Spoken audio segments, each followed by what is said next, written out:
Retrospect is something we all wish that we had, right? We all wish that we could go back in time and, using the information that we know now, make some different decisions. And the NBA is full of those opportunities, right? Where we wish that we could just go change something about our favorite team. And you know what? Why not start with the draft? So today we're going to revisit a pretty recent draft, the 2020 NBA draft, and we're going to do a complete redraft. Where should players have gotten drafted knowing what we know now about them? And boom, Bleacher Report's already done it for us. I don't even have to take the time to think about it, but we're going to talk about them, right? It's been almost 5 years since the 2020 NBA draft. We have our two boys here, Anthony Edwards, LaMelo Ball, two of the top three guys that were taken in that draft. And look, you guys often hear me talk about like the development of young guys, right? That's something I'm very passionate about. I was player development in the league for a little bit, so that's just, you know, an interest area to me. When I was in college, I was always interested in developing the younger players, right? That's a passion point for me, right? And I always say with like young players, you have to give them until the end of their second year to really know something about them and to see like, hey, are they starting to figure this stuff out a little bit?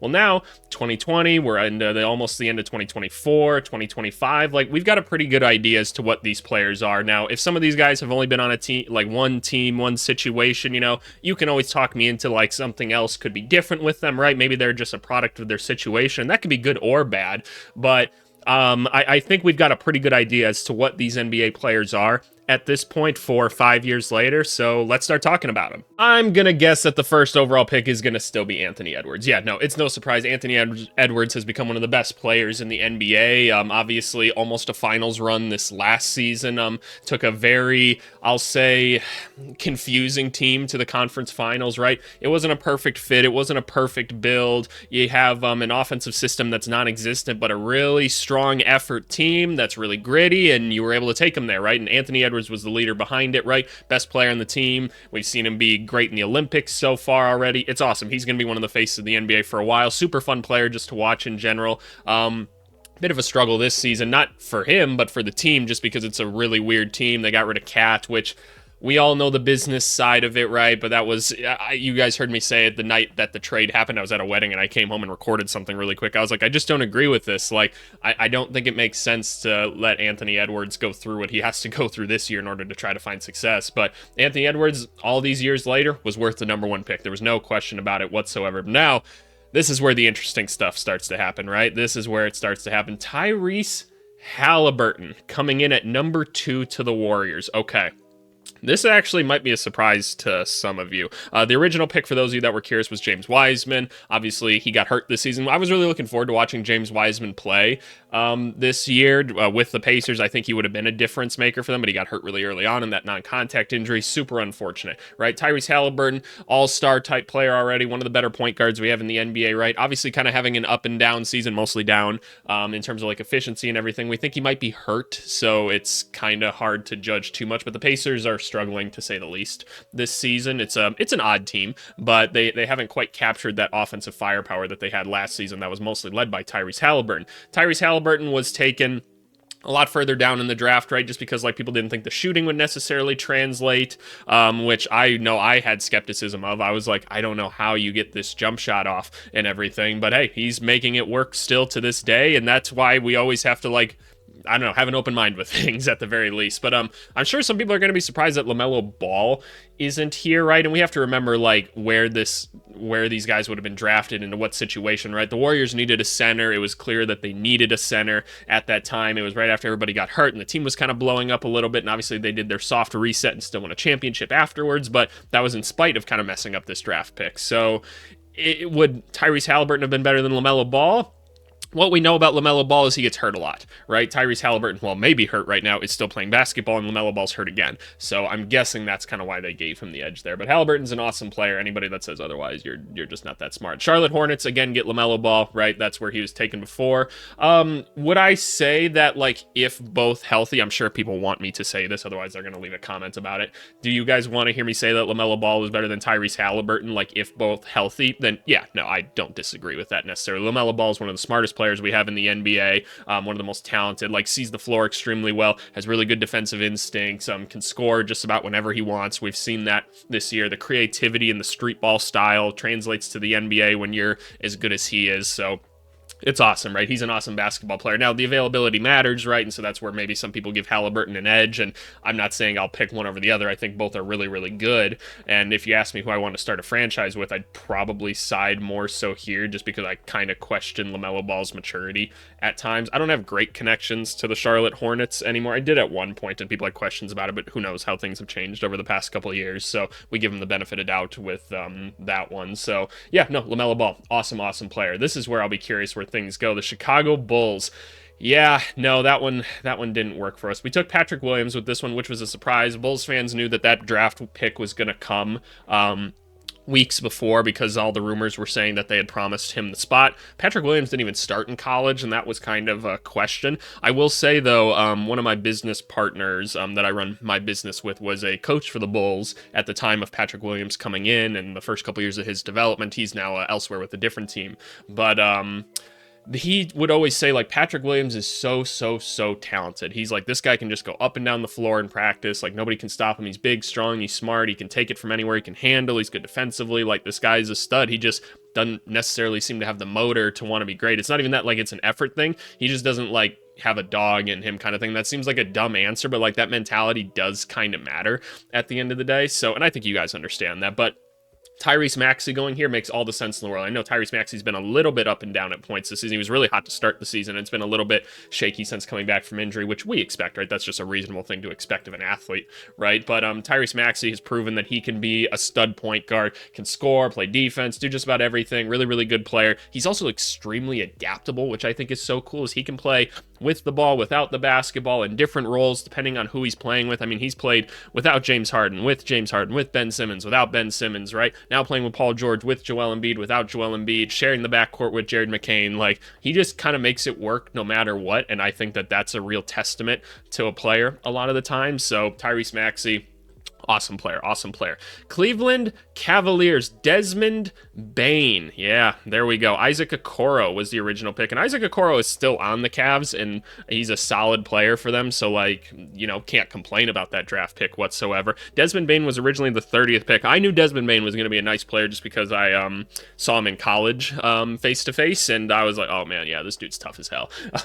Strong as hell. I know people question kind of like the shorter wingspan and everything. They're like, what's he going to do at the NBA level? He provides defense, he provides scoring. I mean, even when Ja Morant was out, you saw him, while he's not like the most creative scorer ever, like, nobody's ever going to send a double team at Desmond Bane just because, like, a lot of his scoring is pretty basic in how he does it. But, like, look, at the end of the day, if you're big, you're strong, and you can make shots, you can do things, right? And so that's what he's able to do for the Memphis Grizzlies. And yeah, not knowing who else is kind of coming after this, and because I didn't prep myself to look over like the actual draft beforehand, but, like, yeah, Desmond Bane has become an awesome player. He's worth the contract that he has right now. He's a great running mate to Ja Morant. He's a big reason why the Grizzlies have a lot of success nowadays. So shout out Desmond Bane. Ooh, Atlanta Hawks. Devin Vassell originally picked Onyeka Okongwu. Okay, Devin Vassell was originally taken with the 11th overall pick. Yeah, Devin Vassell is he's cool. He hasn't been starting much recently. I know we always just kind of say the Spurs know what the hell's going on, and I like to think behind the curtain they have some glorious purpose for why they're doing everything.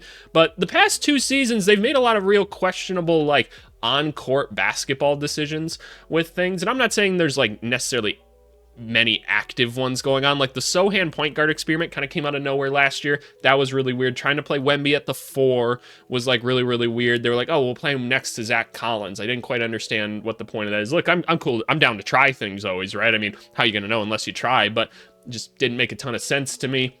Devin Vassell has been coming off the bench a lot this season. I know he's been hurt, like, off and on and stuff, but, like, Devin Vassell is like a 20-point-a-game scorer, like, any night, and possibly a future starter for this team, a guy that can step out and hit a little bit more when you got guys like, look, Castle's been cool, and I know Spurs fans are really excited about him. Every fan base is really excited when you have a young player that puts up, like, 10 points on a given night. And I'm not trying to, like, knock Stephon Castle at all, but Devin Vassell is going to help this team win more basketball games right now, so I'm a little bit confused as to what they're doing with him. Also, the Wemby, like, 15 3-pointers a night type thing is a little strange as well, but, you know, Spurs are going to do what they're going to do. But instead, the Atlanta Hawks would have been taking him. Onyeka Okongwu just has never had an opportunity to start, so it's hard to evaluate him completely. He's not like an elite center by any means. Like, I don't say he's like a for sure starting center. Like, I feel like he is a good place starter for the Hawks, but Overall, yeah, Devin Vassell has become a really, really nice player. Wow, a couple nice players so far in this draft. That's cool to see. A lot of guys capable of getting you 20 on any single night. The Detroit Pistons, Denny Advia, originally. Oh no, Killian Hayes. Oh no, he was originally picked ninth, so he moves up just a couple spots. Good for Denny, man, in this one. Denny unfortunately was originally taken by the Wizards, and yeah, we just know that the Wizards don't let anybody develop. But the thing was, Denny was actually developing like in this last year, and you were like, oh wow, point Denny. The thing that he was really good at over in Israel, he's actually good at here. Like, what a surprise! And so Denny started showing out a little bit, and then they traded him after they already had him locked up to a good contract and anything. The Wizards just pissed me off. They pissed me off so much. So instead, the Pistons would have taken Denny. In this spot, they took Killian Hayes, who, yeah, he didn't even make it through his rookie contract. I remember watching film on Killian Hayes because I was working for a team at this point, and at least like I was doing like some summer scouting and stuff for them because I was trying to prep myself to become a coach and stuff like that. And I was like, man, I think I'd bust Killian Hayes' ass. And I'm not sure if I actually would in real life, but like I'm like, I don't think he's that good in all honesty. And a lot of other scouts agreed with me on that one. I can tell you I did not work for the Pistons at that point, and so they took Killian and it didn't work out. So yeah, that was yeah, it just added to the list of Pistons doing weird things. But Denny, yeah, he doesn't get to play much with Portland now at this point because Portland is also a team that I don't think they don't try. I think they do. I just don't think they're very smart. And so that's kind of where I am with the Portland Trailblazers. I'd be really trying to get Denny on the floor more if I was them. The New York Knicks end up with Immanuel Quickley anyway. They drafted Quickley originally at 25. They originally took Obi Toppin, who is actually who I wanted the Bulls to draft in this draft class at 4. I wanted him or Denny, and Denny obviously would have been a better pick knowing what we know now. But Obi Toppin has had some really good seasons. He's been a little bit off this season, to say the least, but the whole Pacers team just seems like discombobulated, so you have to attribute some of it to that. But obviously, Obi Toppin wasn't showing a ton in New York necessarily either, so maybe that was just a flash of things. But I don't know. I think Obi Toppin's pretty talented in my opinion. When we look at Immanuel Quickley, I think the Toronto Raptors got a good thing in him. You got a scoring young guard that is he's on an expensive contract in my opinion, especially when he hasn't played much at all this season. But he's a guy that's worth exploring, right? You're going to get a top draft pick this next year, right? Most likely Toronto, not going to be very good. RJ Barrett's looking good, even though the three-point shot's still a little iffy. Scotty Barnes looks awesome. You add Quickley to that, and you throw in, like I said, that other top pick. That's a pretty cushy landing spot for whoever this top pick is, right? You got 3 guys around him with, maybe you keep Jakob Poeltl, who knows? But like, you got a nice little young core 5 right there that can do some damage right away. So I think that the Raptors set themselves up with a good spot that way. But yeah, the thing with Quickley, obviously, is whenever you have these like little combo guards that you're not sure if they're a point guard or a shooting guard, teams always drop them down in value just a little bit because I'm just being honest with you guys, when you don't know exactly where to put guys positionally, it's really tough as coaches to kind of figure out what to do with you. The combo guard is like the one in between position that like kind of works, and people always see it as like a bench thing, but he's established himself as like a point guard at this point, and he can go do that. He can play without the basketball too, which is really valuable. So it's worked out for Immanuel Quickley. I'm happy to see him. The Washington Wizards, Jaden McDaniels. Okay, originally it was Denny, right? Originally McDaniels was picked 28th. He's with the Timberwolves now. He's on a big contract, and he's underperforming on that contract. I think we could all agree on that. So far. So Jaden McDaniels basically on his rookie deal had like one really good season where it was like, okay, yeah, he's putting it together now. We're figuring it out. We've got this like 6'9" athletic wing that's locked down defensively to put around Ant. And then last year it wasn't very good, and this year it's not very good again.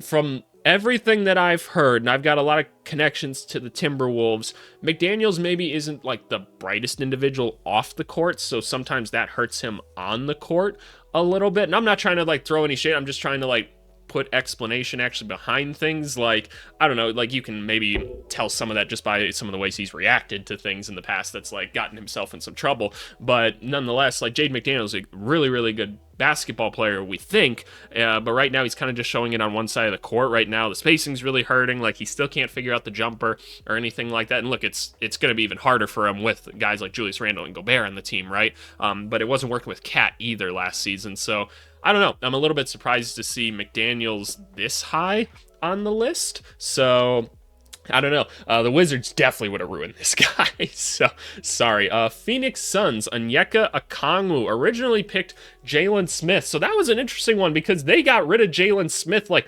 really early in his contract, and nobody knows why really to this day, because like he looked fine when he was playing. Like he looked like an interesting player, and he's still an interesting player to this day, right? Like he's a solid backup center that can step out and hit some threes. He's a little bit athletic, right? He's a good backup center. Like I'm enjoying having him on the Bulls this year. He's one of the few bright spots in my opinion, and he's one of the more impactful players for them this year. But the Suns got rid of him for an unknown reasons. I'm not completely sure why. I had friends on the Suns at the time, and they didn't have a great insight into it either. So I don't know. But them picking Onyeka Okongwu instead, I would say that Onyeka Okongwu probably more valuable than Jalen Smith. I don't think it's like quite as off as some people might think. But yeah, obviously if the Suns would have had a young center like this that they could develop that's still a very stable presence, that would have been a lot better for them. So I'm not surprised. I wonder how far I should go like in this. Should I do like all 30? I don't know. Ooh, Isaiah Stewart to the Spurs at 11. Originally they had Devin Vassell.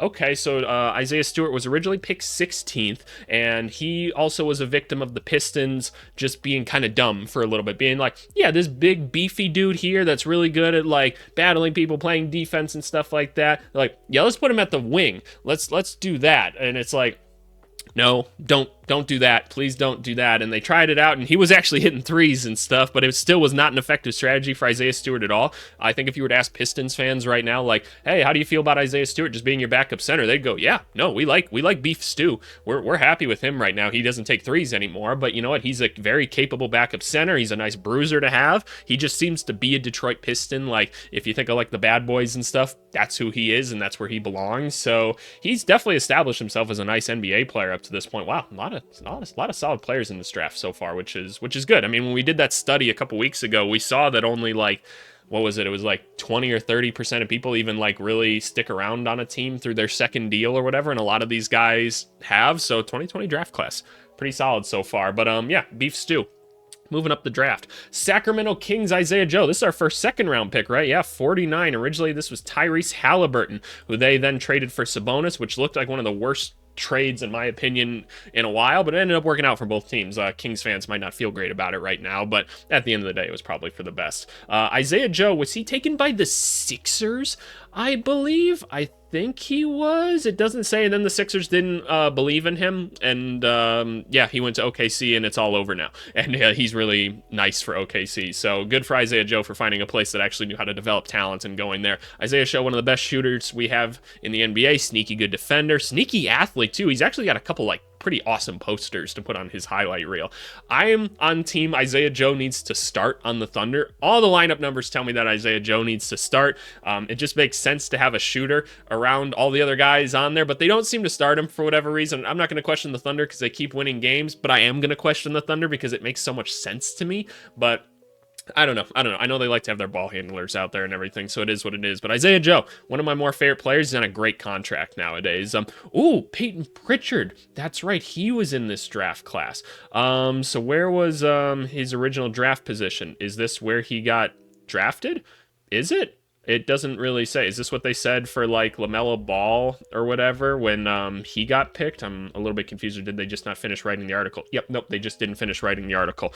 Very good job, whoever wrote this. But whatever, it's not a big deal at the end of the day. So Peyton Pritchard, awesome basketball player. We know that. I would argue he should be above, and I can't think of who was on these teams at this point. I mean, they took a point guard anyway, so I guess it doesn't matter. Like, maybe the Spurs, too. Like, I don't know who were on these teams at this point and if they needed a point guard, but I would say Peyton Pritchard better than these guys here, better than Onyeka Okongwu, better than Jaden McDaniels.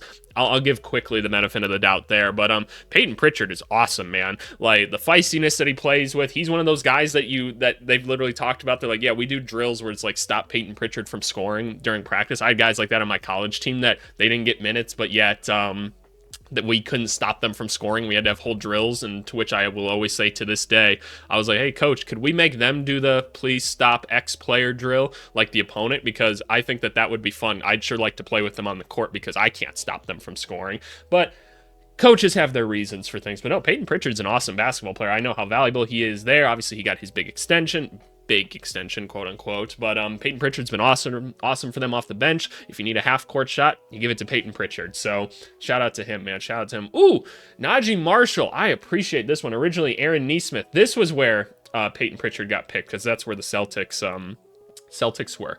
But yeah, they took Aaron Nesmith. That didn't work out for them whatsoever. He kind of worked out after that in Indiana. I'm a little bit kind of iffy on Aaron Nesmith still, but is what it is. He had a good season last year. Najee Marshall was not drafted. He was another one of those Pelicans players that they just developed and turned into a nice player. I feel so bad for the Pelicans right now. Like, this is like fresh off the Brandon Ingram news again, that he's hurt now. This team has just been riddled with injuries. I believe they're in last place in the West, and it just... you did such a good job building a basketball team. I know they didn't have a center going into this season. I feel like they would have figured it out somehow, some way. But it's like, man, you developed all this talent and it just can't come together. It's just, what a sad thing. What a sad thing. They might just go through, like, I watch the NBA give them the first pick or something like that, right? And they're like, all right, this is your third try now with the number 1 overall pick. Try to become a relevant team. They're like, we're trying. Like, Anthony Davis couldn't play with Drew Holiday and Tyreek Evans and Ryan Anderson, etc. Then we tried Zion. He kept eating too much food. We got him Brandon Ingram, DeJounte Murray. We developed like 8 second-round picks, and it doesn't work. Help. So, I don't know. That's my little Pelicans rant for a second. But, Najee Marshall, again, one of those good wings that ended up working out for them. Nice transition player, 3-and-D guy, right? Good wing. He's with the Mavericks now. Rough start to the season. He's picking it back up. Awesome. Mavericks are winning a bunch of games, and he's a big part of it. So shout out Najee Marshall.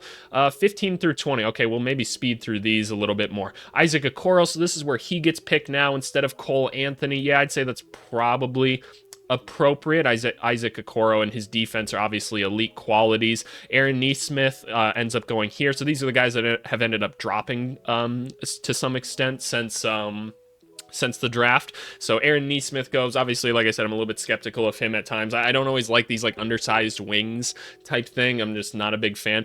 Josh Green. Oh, he moves up. Josh Green was a nice player for Dallas. Big hustle guy. 3-point shooter. The shot's been falling this year for Charlotte. So he moves up 1 spot. Good for him. And then there's Patrick Williams going to Dallas. Yeah.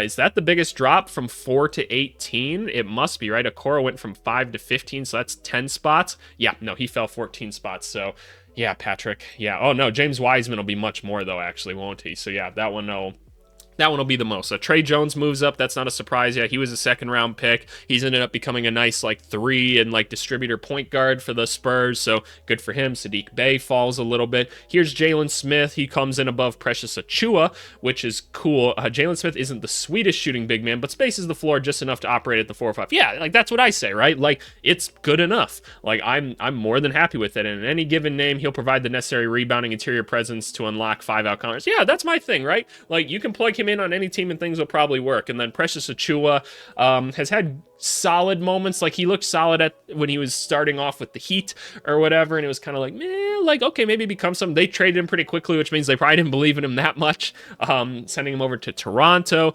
They ship him over to the Knicks. He had some moments for them because Tom Thibodeau just pulls the best out of people, and, that's what it is. 21 through 30, Obi Toppin falls all the way here. Would we say that Obi Toppin, I don't know, because Obi Toppin's only had 1 good year, so I'm curious to hear what you guys think. Like, I kind of like Obi Toppin more than Aaron Nesmith. I feel like he's just like a little bit high in this list, because I'd rather have Josh Green. I'd probably rather have Patrick Williams, Trey Jones, Jalen Smith. Maybe I'm hating too much on Aaron Nesmith. I'm curious to hear what you guys think. This is a reminder. Like, subscribe, and comment. I respond to every single comment on my YouTube channel, so just go do it for me real quick. Yeah, I don't know. I like Obi Toppin for the most part. Precious Achiuwa comes here. Original pick was Zeke Naji, who now has one of the most annoying contracts in the NBA to try and move, because the Nuggets just can't trade people, and nobody wants his contract because he doesn't seem to do anything on the basketball court, which is pretty unfortunate for them. There's not a ton of bad contracts in the NBA at this point. Zeke Naji is unfortunately one of them. Nick Richards moves up. This was originally Leandro Balmaro. Yeah, no, he did not turn into much at all, did he? Nick Richards should be higher on this list, in my opinion. The three-pointers, the defense and the rebounding are what really provide him value. You can't tell me you'd rather have Precious Achiuwa over Nick Richards. No shot. I didn't even realize the ridiculousness of that. That's crazy. That's No, incorrect. Sadiq Bey falls to here. Solid basketball player overall, a little bit inefficient at times. Injuries have kind of slowed him down. That's right. RJ Hampton was the original pick, and yeah, he never quite figured it out in the NBA. This is one of those things where like you take these like AAU studs, and I'm like, it's just, it never becomes anything. It never does. Sam Merrill goes here just for being a shooter. That was originally Emmanuel Quickley. Xavier Tillman. Oh, was Peyton Pritchard all the way down here? Oh, snap. Fair enough. Okay, why did I think Peyton Pritchard was higher? I guess I forgot the Celtics had multiple picks. Xavier Tillman's actually on the Celtics nowadays. Nice reserve big man. That's what I'd say about him. He's not going to mess a ton of things up, so even though I have like one image in my head of the Celtics in the finals where they put Tillman in and he was really fucking some shit up on like 2 straight plays, and I can't get that out of my head, and that's just because I'm like, coach mentality in a high pressure situation. Those things stick in my head and I go, I can't put Xavier Tillman now in high pressure situations, but that's just how my brain works. Cole Anthony falling all the way down here is a little peculiar to me. Like, I know he's lost his rotation spot, but like, we know exactly what Cole Anthony is. Like, he's a little shot creator, right? That's what he goes and does. Like, I don't think his defense is like horrible and by any means of the word. Like, I think he's fine. I think he gives a good effort every night. He's just not very helpful to the Orlando Magic right now, which he probably will be now that Franz is out. But I don't think Cole Anthony should be this low at all. Like, you can't tell me you'd rather have Sam Merrill and Xavier Tillman and Sadiq Bey. Nick Richards is too low. Like, I'll take Cole Anthony over Precious Achua too. Like, relax a little bit on Cole Anthony. Just relax a little bit. Oh, we got Vit here. I never know how to say his last name, but yeah, Vit doesn't play enough. Let Vit play more. I like him for the Hawks. I like him. B-Ball Paul is here. Was originally Malachi Flynn, who, hey, he scored 50 points in an NBA game, so he's forever that dude. And then James Wiseman here. Wow. Wow. Some quick thoughts down here. James Wiseman falling this far.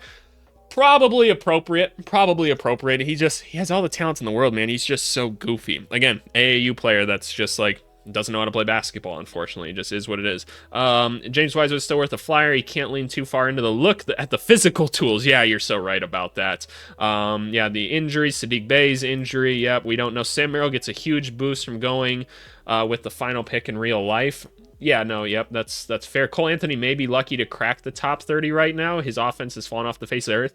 Okay, like, he's also in an inconsistent role right now. Like, we have to remember that to some extent, too. Like, it's not just like, oh, he's not scoring nowadays. Well, he doesn't get many minutes. Like, guys like this need the minutes on the court to get a feel and stuff and get in their offensive groove. You can't just put someone on the court and statistically they will keep shooting the same percentages. That's just not how it works. So, sorry, article writer, I disagree with you.